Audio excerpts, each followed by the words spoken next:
All right, let's talk about a concept in math that, well, it trips up almost everyone.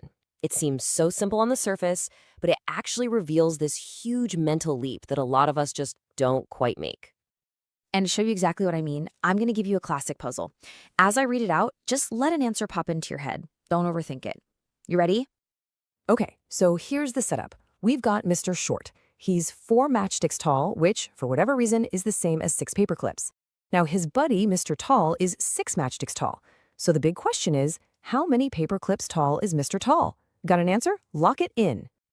Now, here's what's so fascinating about this little puzzle. It's not just a puzzle. It's more like a diagnostic test that uncovers this hidden hurdle in the way we think about numbers. So, did you say 8? If you did, hey, you're in very good company.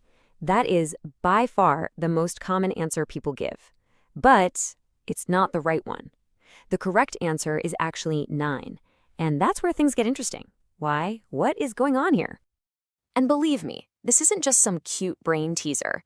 Researchers have found that the specific thinking that leads to that wrong answer is one of the single biggest obstacles for math students all around the world. It's a truly universal stumbling block. To really get to the bottom of this, we need to understand 2 totally different ways of approaching the problem. There's additive thinking, and then there's multiplicative thinking. This difference, well, it's everything. So here's the breakdown. Additive thinking just asks, how much more? It's all about adding or subtracting a fixed amount. Multiplicative thinking, on the other hand, asks, how many times bigger? It's all about scaling, about ratios. So let's apply that. The mistake, that answer of 8, comes straight from additive thinking. The logic goes like this. Well, Mr. Tall is 2 matchsticks taller than Mr. Short, right? 6 minus 4 is 2. So I should just add 2 paper clips to Mr. Short's height. 6 plus 2 equals 8. It feels so simple and logical, but it's wrong, because the relationship here isn't about adding, it's about proportion. And look, this isn't just my take on it. Research nails this down perfectly. As one study puts it, the biggest mistake learners make is using additive reasoning when they really need multiplicative reasoning. The right way is to figure out the ratio. 4 matchsticks equals 6 paper clips, which means every matchstick is worth 1.5 paper clips. So you take Mr. Tall's 6 matchsticks, multiply by 1.5, and boom, 9 paper clips. Okay, but the great news is once you can see the problem so clearly, you can start to fix it. So how on earth do teachers get students to make that critical jump from just adding things to really thinking in ratios? Well, the secret is to make these abstract ideas, like ratios, into something real, something you can actually see and touch. They use these wonderful tools called manipulatives, which are basically just physical objects that let students play with the math. And there's a whole toolbox of these things. We're talking about Cuisenaire rods, Unifix cubes, pattern blocks, even simple stuff like colored beads or tiles. They all do the same job. They turn an abstract concept into something you can literally get your hands on. Let's just take a quick peek at a couple of these in action. First up, these little things called ununifix cubes. So, a teacher can click together a little train of, say, 2 blue cubes and 3 red cubes. Right away, a student can see the relationship.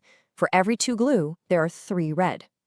Then they can build that pattern out, make it 4 blue and 6 red, and they physically see how the ratio, that 2 to 3 relationship, stays exactly the same.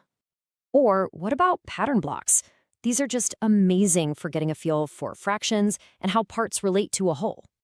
A kid can just play around and discover on their own that exactly 6 of the little green triangles fit perfectly inside the big yellow hexagon. Nobody has to tell them that the triangle is 1/6 of the hexagon. They feel it, they experience it, and that kind of hands-on discovery builds a way deeper understanding than any worksheet ever could. Now, moving beyond the classroom, researchers have come up with some seriously clever ways to figure out not just what kids are getting wrong, but to understand the why behind the mistake. They've developed this cool thing called a 2-tier test. So the first part is just a normal question, like our Mr. Tall puzzle. But the second part is the clever bit. It asks the student to choose the reason why they picked their answer. This lets researchers see if a right answer was just a lucky guess, or if a wrong answer came from that classic additive thinking mistake. I know, this diagram looks absolutely wild. Don't even try to read the boxes. The big idea is actually pretty simple. Think of these tests as a kind of brain scan for a student's mathematical thinking. It lets researchers map out the hidden pathways of their logic and pinpoint exactly where things are going off track. It's diagnosis on a whole other level. So, we've seen the problem, we've seen the cause, and we've seen some of the solutions. But let's just pull back for a second and ask the really big question. Why does any of this matter so much? Well, because it's not just another topic in a textbook.